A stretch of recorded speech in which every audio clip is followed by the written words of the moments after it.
Hello student तो हम लोग सॉल्व कर रहे हैं NCERT class 11 chapter 3 motion in straight line के क्वेश्चंस को। और स्टूडेंट इस चैप्टर के रेस्ट जितने भी क्वेश्चन हैं उन सारे क्वेश्चन के सॉल्यूशन के लिंक आपको नीचे डिस्क्रिप्शन बॉक्स में मिल जाएंगे या फिर आप प्लेलिस्ट में भी जाकर देख सकते हैं। स्टूडेंट साथ ही साथ हम लोगों ने एससी वर्मा के भी रेस्ट एंड मोशन चैप्टर 3 के सारे क्वेश्चंस को सॉल्व कर दिया है, तो उन क्वेश्चन के सॉल्यूशन के लिंक भी आपको नीचे यहाँ पर डिस्क्रिप्शन बॉक्स में मिल जाएंगे या फिर इसके लिए अलग से प्लेलिस्ट है, आप वहां पर भी जाकर देख सकते हैं। एससी वर्मा आपको पता है वैसे स्टूडेंट्स के लिए जरूरी है जो कि नीट या जेई की तैयारी कर रहे हैं। तो चलिए शुरू करते हैं आज की क्लास को, और जो भी स्टूडेंट चैनल पर नया है प्लीज चैनल को सब्सक्राइब कर लें। स्टूडेंट क्वेश्चन नंबर 23, ये क्वेश्चन कह रहा है a three wheeler starts from rest, accelerates uniformly with 1 meter per second square on a straight road for 10 seconds and then moves with uniform velocity. Okay, situation कुछ इस तरह का है student, कोई एक थ्री व्हीलर है मान लेते हैं, चलिए इसका दो व्हीलर ही दिख रहा है थोड़ी देर के लिए नाउ। तो ये initial velocity start from rest means इसका इनिशियल वेलोसिटी 0 हो गया, एक्सेलरेट्स यूनिफॉर्मली विथ 1 मीटर पर second square on a straight road for 10 second. 10 second तक, ये 10 सेकेंड तक चलता है कितना एक्सेलरेशन से, 1 मीटर पर सेकेंड स्क्वायर के एक्सेलरेशन से चलता है। मतलब अगर ये t इक्वल्स टू 0 है इनिशियली, तो t इक्वल्स टू 10 मतलब 10 सेकेंड बाद का इसका ये पोजीशन है। ठीक है, 10 सेकेंड तक ये 1 मीटर पर सेकेंड स्क्वायर के कांस्टेंट एक्सेलरेशन से चला है और then moves with uniform velocity, और यहाँ के बाद ये कांस्टेंट वेलोसिटी से चलना शुरू किया है। कांस्टेंट वेलोसिटी से मतलब यहाँ पर आके इसका जो भी वेलोसिटी होगा, सपोज करते हैं कि यहाँ पे इसका वेलोसिटी v हो गया होगा, तो इसी कांस्टेंट स्पीड v से ये चला है। इसके बाद नाउ क्वेश्चन स्टूडेंट आगे कह रहा है plot the distance covered by the vehicle during the nth second n equals to 1 2 3 and like this versus n. What do you expect this plot to be during accelerated motion, straight line और parabola. Student तो हम लोगों को एक graph draw करना है, कौन सा ग्राफ ड्रॉ करना है, तो nth सेकेंड में जो डिस्टेंस ट्रैवल कर रहा है वर्सेस n, मतलब पहले वाले सेकेंड में जो डिस्टेंस ट्रैवल किया वो डिस्टेंस वर्सेस पहला सेकेंड, मतलब n इक्वल्स टू 1 हो गया। उसके बाद का नेक्स्ट अगले सेकेंड में जो डिस्टेंस ट्रैवल किया versus n equals to 2 like this. चलिए ठीक है स्टूडेंट, तो यहाँ पर डायरेक्टली एक हमारे पास रेडीमेड फॉर्मूला है, आप जान रहे हैं बहुत बार यूज किए होंगे।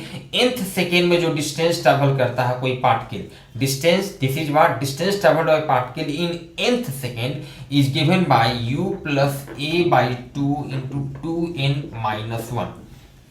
कोई पार्टिकल जिसका इनिशियल वेलोसिटी u है, constant velocity constant acceleration a से मूव कर रहा है, तो nth सेकेंड में कितना वो डिस्टेंस ट्रैवल किया उसको इस फॉर्मूला से हम लोग देते हैं। आप जान रहे हैं, नहीं जान रहे तो पता होना चाहिए। चलिए ठीक है, तो यहाँ पर स्टूडेंट नाउ यहाँ पर आप देख सकते हैं क्या है कि इनिशियल स्पीड का वैल्यू 0 है, तो व्हेन u इक्वल्स टू 0 तो sn distance travelled in nth second का हो जाएगा, u का वैल्यू 0 पुट करेंगे और एंड a का वैल्यू कितना है 1 मीटर पर सेकेंड स्क्वायर 1, तो इस n का वैल्यू स्टूडेंट क्या हो जाएगा 0 plus 1 by 2 into 2n minus 1, मतलब यहां से हो जाएगा 0.5 इंटू 2n माइनस 1। क्लियर है, तो स्टूडेंट हमारा रिलेशन निकल चुका है distance travelled by particle in n second versus n। अब जैसे जैसे n का यहाँ पे वैल्यू पुट करेंगे वैसे वैसे हमारा sn का वैल्यू निकलता चला जाएगा। इजीली मतलब ग्राफ हम लोग ड्रॉ कर सकते हैं। तो ऑब्वियसली इसके लिए कुछ वैल्यू हम लोग निकाल लेते हैं, कुछ वैल्यू निकाल लेते हैं यहाँ से इस रिलेशन से। देखते हैं व्हेन n इक्वल्स टू 1 मतलब पहले सेकेंड में, फर्स्ट सेकेंड में ये कितना डिस्टेंस ट्रैवल किया वो निकाल रहे हैं। तो जब n का वैल्यू 1 हो गया तो s1 इसको लिख देते हैं, s1 इसको लिख देते हैं, मतलब distance travelled in first second में। ध्यान दीजिएगा n का वैल्यू 1 इसमें पुट करेंगे तो 2 इंटू 1 2 माइनस 1 1 0.5, s1 कितना हो गया 0.5 मीटर। ठीक है, मतलब पहले सेकेंड में ये 0.5 मीटर चला होगा। ठीक है, जब n का वैल्यू 2 रखते हैं, जब n का वैल्यू 2 मतलब दूसरे सेकेंड में कितना डिस्टेंस ट्रैवल किया, तो इसको s2 लिखते हैं। ये कितना होगा, n का वैल्यू 2 पुट करेंगे तो 4 माइनस 1 3 इंटू 0.5 1.5, मतलब नेक्स्ट 1 सेकेंड में दूसरे वाले सेकेंड में ये 1.5 मीटर चला है। उसी तरह देखते हैं जब n का वैल्यू 3 हो गया, s3 equals to 3 2.5 metre, n का वैल्यू 4, एक और करके देख लेते हैं, n का वैल्यू 4 तो s4 आपका कितना हो जाएगा 3.5 metre and so on and so on. अब ग्राफ हम लोगों को स्टूडेंट ड्रॉ करना है एस एन वर्सेस एन के बीच में। S N distance travelled by particle in N second versus N के बीच में हम लोगों को ग्राफ ड्रॉ करना है स्टूडेंट। यहाँ पर ध्यान दीजिएगा, ग्राफ तो क्लियर ही है कि स्ट्रेट लाइन ग्राफ होगा। क्यों? ध्यान दीजिएगा, जैसे जैसे लीनियर रिलेशन है, इन में भी आप 1 इंक्रीज कर रहे हैं, इक्वल टू 1 2 3 4 लाइक दिस, 1 बढ़ते जा रहा है। उसी तरह S1 का भी वैल्यू में देखिए, SN के वैल्यू में 0.5 1 इंक्रीज करके 1.5 1 इंक्रीज किया 2.5 3.5 लाइक दिस। मतलब या फिर इसको और बेसिक तरीके से समझना चाहते हैं तो इनका पहले तो वैल्यू पुट कर दीजिए 1 2 3 like this 4 and like this. इस तरह से इनका ये वैल्यू हो गया, ठीक है। और यहाँ पर SN का वैल्यू ये S1 रखिएगा, ये S2 लिखिएगा। बहुत बेसिक तरीके से आप कैसे ग्राफ ड्रॉ करते हैं तो S4 लिखिएगा लाइक दिस। इस तरह से ग्राफ ड्रॉ हम लोग करते हैं। अब क्या करते हैं भाई, n का वैल्यू जो 1 है तो ये S1 का वैल्यू कितना आया है, ये SN है तो S1 का वैल्यू कितना है 1 पर 0.5, तो इधर जब 1 है तो ये 0.5, तो यहाँ पर एक हम लोग क्या करते हैं पॉइंट यहाँ पर हम लोगों को मिलता है। फिर उसी तरह जब n का वैल्यू 2 है तो ये S2 का वैल्यू कितना हो गया, ये थोड़ा सा ज़्यादा होगा। S2 का वैल्यू कितना होगा, नेक्स्ट 1 सेकेंड में फिर ये चल दिया है 1.5 तो ये हो गया 1.5, तो 1.5 और ये 2 हो गया। फिर ये एक हम लोगों को पॉइंट मिल गया, ठीक है। उसी तरह जब आप पॉइंट आपको अलग अलग, n का वैल्यू जब 3 होगा, n का वैल्यू 3 तो ये आपका क्या हो गया 2.5 हो गया, 2.5 हो गया, ठीक 2.5 लाइक दिस। तो एक ये पॉइंट मिल गया और इन सारे पॉइंट को जब आप मिलाएंगे तो लाइक दिस कुछ इस तरह का ग्राफ हमारा मिलेगा student, straight line graph. Clear student? चलिए स्टूडेंट, क्वेश्चन में एक चीज पूछ रहा था, ये ग्राफ तो ड्रॉ करना ही है। What do you expect this plot to be during accelerated motion? Obviously यही हमारा एक्सेलरेटेड मोशन वाला ग्राफ है। कब तक एक्सेलरेट किया है, 10 सेकेंड तक, 10 सेकेंड तक ये एक्सेलरेट किया है। मतलब जब n का वैल्यू 10 है, मान लिया n, मान लेते हैं ये n का वैल्यू 10 मान लेते हैं, चलिए ये यहाँ पे है 10 का वैल्यू यहाँ पे है, तो यहाँ तक जो ग्राफ होगा, ध्यान दीजिएगा 10 यहाँ तक जो ग्राफ होगा वो इस तरह का एक स्ट्रेट लाइन होगा, इस तरह का, ठीक है, एक स्ट्रेट लाइन होगा। चलिए तो एक स्ट्रेट लाइन तो होगा, ये तो क्लियर है। During accelerated motion straight line और पैराबोला। 10 सेकंड के बाद स्टूडेंट ध्यान दीजिएगा, 10 सेकंड के बाद क्या हो रहा था, ये कांस्टेंट वेलोसिटी से चल रहा है, तो उसके बाद क्या हो जाएगा, ग्राफ ये कांस्टेंट हो जाएगा। SN का वैल्यू क्या होगा, कांस्टेंट हो जाएगा। कंफ्यूजन नहीं होना चाहिए, यहाँ पर कंफ्यूजन होता है बहुत से लोगों को, बहुत से स्टूडेंट्स को। ये कांस्टेंट क्या हम कह रहे हैं, वेलोसिटी कांस्टेंट है, कांस्टेंट वेलोसिटी है। तो हर एक सेकेंड में मान लिया ये 10 सेकेंड पे इसका जो वैल्यू आएगा, ये S10 है, जिसका वैल्यू आएगा, इनका वैल्यू 10 रख के देख लीजिए 19, मतलब 9.5 मीटर ये आएगा। मतलब कि अब 10 सेकेंड के बाद ये हर एक सेकेंड में, मतलब 11 सेकेंड में भी 9.5 मीटर ट्रैवल करेगा, 12 सेकेंड में भी 9.5 मीटर ट्रैवल करेगा, मतलब एंड सो इसलिए ग्राफ कांस्टेंट हो जाएगा। यहाँ पर ये कंफ्यूजन नहीं होना चाहिए 10 सेकेंड के बाद कि सर 10 सेकेंड के बाद आपका स्पीड भी 0 है, u भी 0 कर दिए, एक्सेलरेशन भी 0 है, जो कि कांस्टेंट वेलोसिटी से जा रहा है, एक्सेलरेशन भी 0, तो SN 0। ये कंफ्यूजन नहीं होना चाहिए, चूंकि 10 सेकेंड तक इसका सर्टेन वेलोसिटी इसको मिल चुका है, तो u 0 नहीं है। क्लियर है? तो SN का एक कांस्टेंट वैल्यू रहेगा और हर एक सेकेंड में 10 सेकेंड के बाद वो 9.5 मीटर ट्रैवल करेगा। So this is your final graph, और कोई पैराबोला नहीं होगा, सिंपल स्ट्रेट लाइन होगा। एक्सेलरेटेड मोशन, जब ये एक्सेलरेटेड मोशन में होगा तो भी स्ट्रेट लाइन होगा, कांस्टेंट वेलोसिटी से मूव करेगा तो भी स्ट्रेट लाइन, बस इसमें एक हॉरिजॉन्टल स्ट्रेट लाइन होगा, ये एक स्ट्रेट लाइन होगा जो कि सर्टेन एंगल बना रहा होगा हॉरिजॉन्टल डायरेक्शन के साथ। Clear student? तो देखते हैं question number 24 now.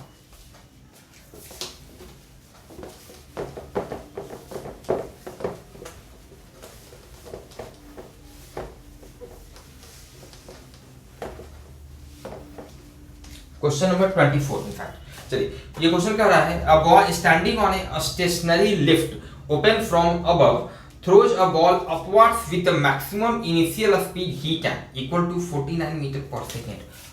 Question number 24, okay, how much time does the ball take to return to his hands? Okay, question लंबा चौड़ा कुछ क्वेश्चन है, आगे भी है।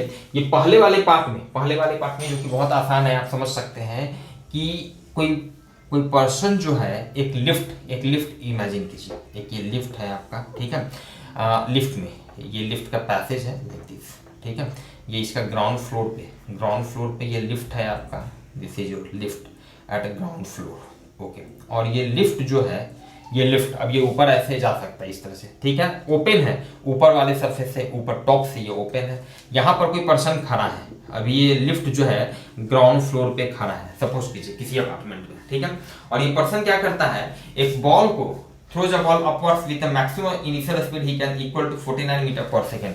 और ये क्या करता है, एक बॉल को 49 मीटर पर सेकेंड की स्पीड से प्रोजेक्ट कर देता है वर्टिकली अपवर्ड डायरेक्शन में, ठीक है। तो how much time does the ball take to return to his hands, कितनी देर के बाद बॉल जो है वापस इसके हाथ में आएगा। तो स्टूडेंट बहुत ही बेसिक क्वेश्चन है, मोशन द ग्रेविटी का ये क्वेश्चन आप समझ रहे हैं। क्या होगा, बॉल जैसे ही ऊपर जाएगा, motion the acceleration due to gravity g having value 9.8 metre per second which always acts in vertically downward direction.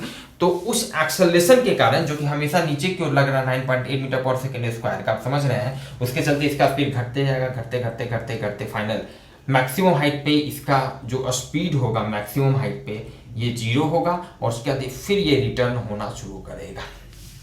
Clear है। तो अब आपसे पूछा जा रहा है, हमसे पूछा जा रहा है, कोई पर्सन जो ग्राउंड पे खड़ा है उससे पूछा जा रहा है, ये सिचुएशन उसको दिखाते हुए कि कोई पर्सन जो स्टैंडिंग लिफ्ट पे, जो लिफ्ट अभी स्टेशनरी पोजीशन में उस पे खड़ा है, ऊपर से ओपन है लिफ्ट, ये पर्सन 49 मीटर पर सेकेंड के स्पीड से फेंका है। तो आप बताइए कैलकुलेट करिए कि भाई कितना इसको टाइम लगेगा इसके वापस हाथ में आने में। चलिए ठीक है, बहुत बेसिक तरीके से बढ़ते हैं हम लोग। स्टूडेंट इस तरह का क्वेश्चन बहुत बार पहले भी हम लोग कर चुके हैं, इनफैक्ट एससी वगैरह में बहुत से इस तरह के क्वेश्चन को हम लोग किए हैं। तो S equal to UT plus half AT square, clear है। एस इक्वल अभी हम लोग क्या सॉल्व कर रहे हैं, NCERT, okay. S equal to UT plus half AT square, ठीक है। तो यहाँ पर अब समझिए, आपको इक्वेशन लिखना है, एस क्या होता है, डिस्प्लेसमेंट, नेट डिस्प्लेसमेंट, ठीक है। तो इनिशियली भी बॉल इसके हाथ में था, इस पर्सन के हाथ में भी, और बॉल फिर घूम फिर कर गया मैक्सिमम हाइट पे, फिर वापस इसके फिर से हाथ पे आ गया, तो डिस्प्लेसमेंट क्या हो गया, 0। आप देखें भाई इनिशियल भी बॉल का यही पोजीशन था, घूम फिर कर फिर वापस इसके हाथ में आ गया, तो फाइनली इसका डिस्प्लेसमेंट बॉल का क्या हो गया, 0। चलिए आप देख रहे हैं, और इनिशियल वेलोसिटी आपसे पूछा गया, तो आप देख रहे हैं, हाँ भाई 49 मीटर पर सेकंड के स्पीड से ऊपर की ओर फेंका गया है, तो बॉल का इनिशियल वेलोसिटी ऊपर की ओर है, इसलिए प्लस साइन दिए, into T plus half into ball का एक्सेलरेशन, जैसे ही बॉल इसके हाथ से प्रोजेक्ट हुआ, इसके हाथ से छूटा, तो simple ball of acceleration due to gravity, एक ही एक्सेलरेशन फ्री फॉल में चल रहा है, ठीक है। मतलब कि इसका एक्सेलरेशन हो गया नीचे की ओर, इसलिए माइनस साइन लेंगे, हैविंग वैल्यू 9.8 मीटर पर second square into T square, T time के बाद ही इसका डिस्प्लेसमेंट 0 हुआ है। So this is the equation, ठीक है। और यहाँ से स्टूडेंट इसको सॉल्व करेंगे तो आप समझ सकते हैं, this is 4.9 T square to 4.9 T equals to 49 by 4.9 यहाँ से स्टूडेंट टी का वैल्यू निकल जाता है 10 सेकेंड, ठीक है ना। मतलब कि 10 सेकेंड में आप कहेंगे कि भाई बॉल जो है वापस इसके हाथ में आ गया। So this is your final answer, clear है पहले पार्ट का। अब यहाँ पे अगर आप इतना नहीं करना चाहते हैं तो बहुत बेसिक है स्टूडेंट, बहुत बार हम लोग पहले भी यूज की है डायरेक्ट। ये इनफैक्ट क्या है, आपको निकालना है टाइम ऑफ फ्लाइट, कि कितनी देर ये एयर में रहा, या वापस जहां से फेंके थे, या फिर कहें जहां से फेंके वापस उसको यहीं पर आने में कितना टाइम लगेगा, जिसको टाइम ऑफ फ्लाइट कहते हैं। तो और इसको डायरेक्टली आप फॉर्मूला से भी बना सकते थे, यूजिंग फॉर्मूला आपको क्या बताया है, तो भाई u स्पीड से अगर फेंका जाएगा किसी पार्टिकल को, किसी ऑब्जेक्ट को u स्पीड से फेंका जाएगा, तो वापस उसको ग्राउंड पे आने में कितना टाइम लगता है, जिसको टाइम ऑफ फ्लाइट कहते हैं, tf, दिस इज 2u/g। इतना हमेशा याद रखिए, ठीक है। u/g टाइम लगता है ऊपर जाने में, फिर u/g टाइम लगता है नीचे आने में, तो टोटल टाइम कितना लगेगा, 2u/g, ठीक है। तो ये 2u आपका हो गया 49 मीटर पर सेकेंड, g दिस इज 4.9, और अगेन इसको नहीं सॉरी g का वैल्यू हो गया 9.8। अगेन इसको सॉल्व करेंगे तो 49 by 4.9 this is 10 second answer. तो आप इस तरह से फॉर्मूला का यूज कर सकते थे, क्लियर। चलिए स्टूडेंट इसका दूसरा पार्ट देखते हैं। दूसरे पार्ट में क्या कह रहा है, if the lift starts moving up with uniform speed of 5 meter per second and the ball again throws the ball up with the maximum speed he can, how long does the ball take to jump to his hands? Okay, चलिए case 2, दूसरे case में देखते हैं student. दूसरे case में अब क्या हो रहा है स्टूडेंट, समझिएगा अब क्या हो रहा है दूसरे केस में। ये आपका लिफ्ट है, चलिए चलिए ये आपका लिफ्ट है यहाँ पर, ठीक है, ग्राउंड फ्लोर पर लिफ्ट है, कोई बड़ा सा अपार्टमेंट है, चलिए ओके ना, ये पर्सन यहाँ पे खड़ा है, ओके ना। अब ये लिफ्ट जो है 5 मीटर पर सेकेंड के स्पीड से, 5 मीटर पर सेकेंड के स्पीड से, कांस्टेंट स्पीड से ये लिफ्ट जो है चलना शुरू कर देता है, ठीक है नो। अब ये पर्सन जो है जिसके हाथ में बॉल है, जिसके हाथ में बॉल है, ध्यान दीजिएगा, लिफ्ट 5 मीटर पर सेकेंड के स्पीड से चलना शुरू किया, मतलब कि लिफ्ट के साथ साथ उसमें जितने भी ऑब्जेक्ट हैं, लिफ्ट के साथ साथ ये पर्सन भी 5 मीटर पर सेकेंड के स्पीड से ऊपर जाना शुरू किया। इस पर्सन के हाथ में जो बॉल है उस बॉल का भी स्पीड हो गया 5 मीटर पर सेकेंड, बॉल का वेलोसिटी हो गया 5 मीटर पर सेकेंड अपवर्ड डायरेक्शन में। अब सबको एक वेलोसिटी है 5 मीटर पर second in upward direction, clear है। अब क्या करता है ये लड़का जो है, ये पर्सन जो है, ये 49 मीटर पर सेकेंड के स्पीड से बॉल को प्रोजेक्ट कर देता है, चलिए ठीक है। तो अब आपसे पूछा जा रहा है, उस केस में तो क्या था भाई कि लिफ्ट आपका स्टेशनरी पोजीशन में है, चल नहीं रहा था। अब क्या है कि भाई लिफ्ट भी चल रहा है, ये बॉल को फेंक भी दिया, तब अब कितना टाइम लगेगा, क्लियर है। तो आप समझ सकते हैं स्टूडेंट, फाइनली क्या होगा, ये जैसे ही बॉल इसके हाथ से छूटेगा तो बॉल तो क्या है कि ऐसे ऐसे कहीं अपना गया, मैक्सिमम हाइट पर बॉल कुछ अपना इस तरह का गया, ठीक है, और ये वापस इधर ये नीचे आना शुरू करेगा। जैसे इधर जब तक में ये बॉल ये ऊपर जा रहा है, नीचे आ रहा है, तो लिफ्ट अब रुका हुआ तो नहीं है, लिफ्ट भी चल रहा है 5 मीटर पर सेकेंड के कांस्टेंट स्पीड से। तो मान लेते हैं लिफ्ट भी तब तक यहाँ पहुँच गया है, कुछ इस तरह का पोजीशन मान लेते हैं, ये हो गया है, ठीक है, लिफ्ट भी जो है ये यहाँ पहुँच चुका है, ओके। आप देखेंगे तो आपको ऐसा नजर आएगा ना, लिफ्ट तो रुका हुआ नहीं है, लिफ्ट भी इतना यहाँ पे पहुँच चुका है, और ये पर्सन जो यहाँ पे जो है इसके हाथ में बॉल इस तरह से आ गया, क्लियर है स्टूडेंट। चलिए ठीक है, तो अब आपको ये टाइम निकालना है कि कितनी देर बाद बॉल इसके हाथ में आया है, ठीक है।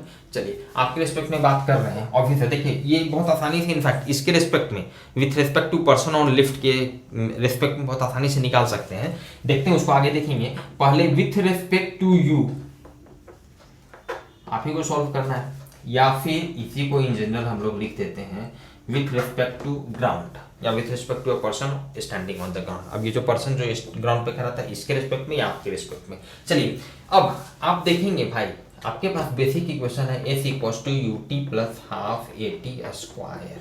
नाउ डिस्प्लेसमेंट क्या है, बॉल का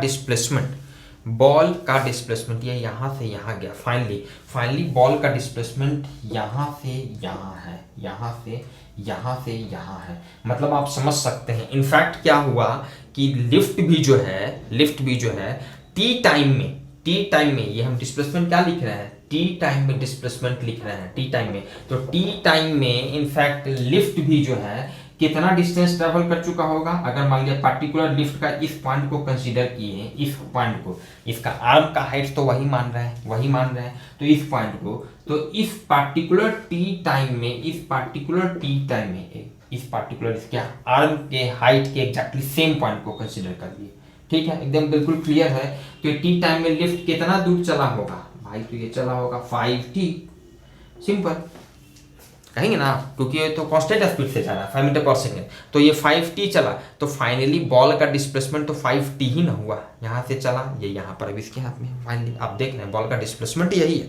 इनिशियल और फाइनल से हमेशा मतलब होता है डिस्प्लेसमेंट पे, अब ये कैसे घूम फिर कर फिर यहाँ आया उससे मतलब नहीं है, तो डिस्प्लेसमेंट आप लिखेंगे 5t, क्लियर है। चलिए ओके ना, अब बॉल का इनिशियल स्पीड आपको लिखना है, ध्यान दीजिएगा यहाँ पे थोड़ा सा, बॉल का इनिशियल स्पीड आप 49 नहीं लिखेंगे, क्यों?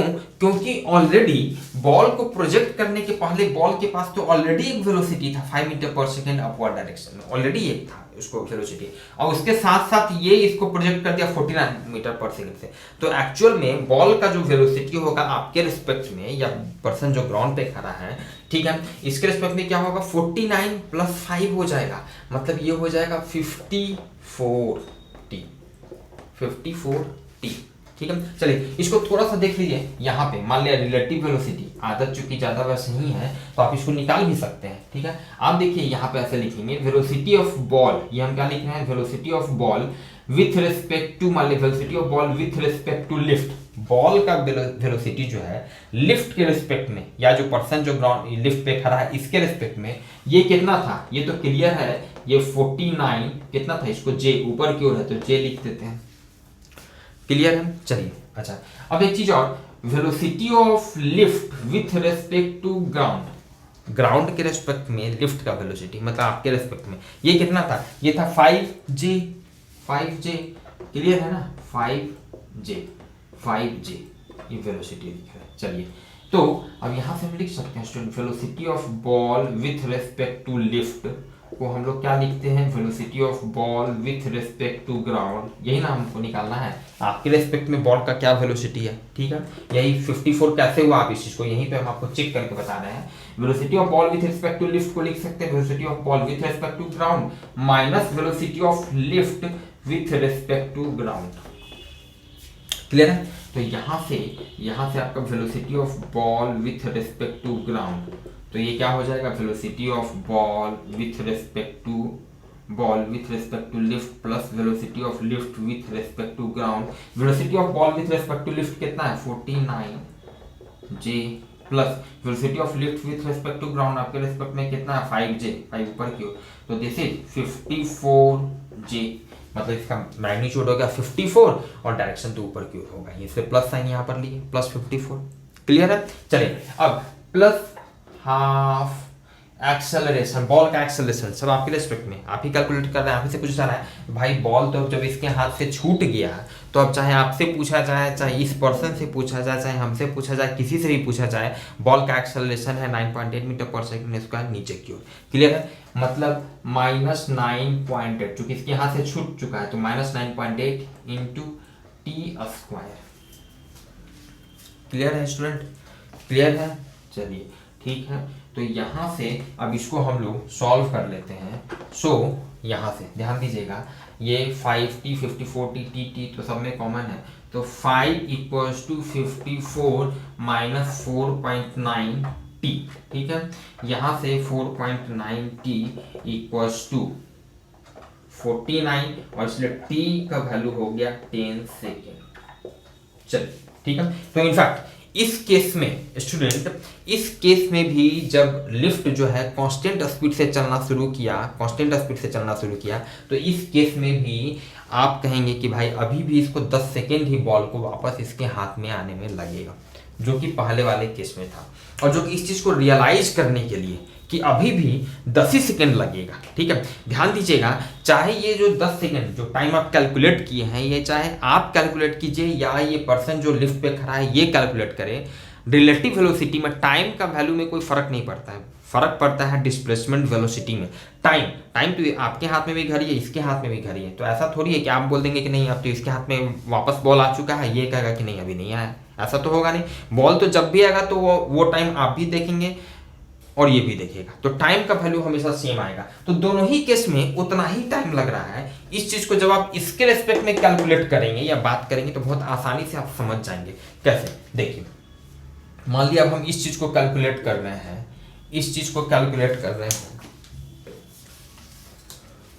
With respect to person on lift, with respect to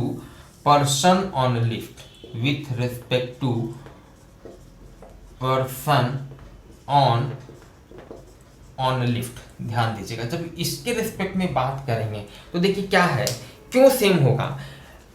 इस पहले भी डिस्प्लेसमेंट क्या था, अगर इसके रिस्पेक्ट में बात करें तो इस फाइनली बॉल इस जब रुका हुआ है तो भी, जब चल रहा है तो भी डिस्प्लेसमेंट 0 है बॉल का। तो ये तो हमेशा किसी भी केस में ये जो पर्सन खड़ा है लिफ्ट पे, ये तो किसी भी केस में क्या है भाई, डिस्प्लेसमेंट जीरो है, जो कि फाइनली बॉल इसके हाथ में आ रहा है। दूसरा, ये हमेशा एक्सेलरेशन का भी बात हमेशा कहेगा कि acceleration 9.8 metre per second square है, 9.8 नीचे की ओर लग रहा है। तीसरा, दोनों ही केस में ये बॉल का वेलोसिटी 49 मीटर पर सेकंड ही कहेगा, दोनों ही केस में initial velocity 49 metre per second ही कहेगा। क्यों?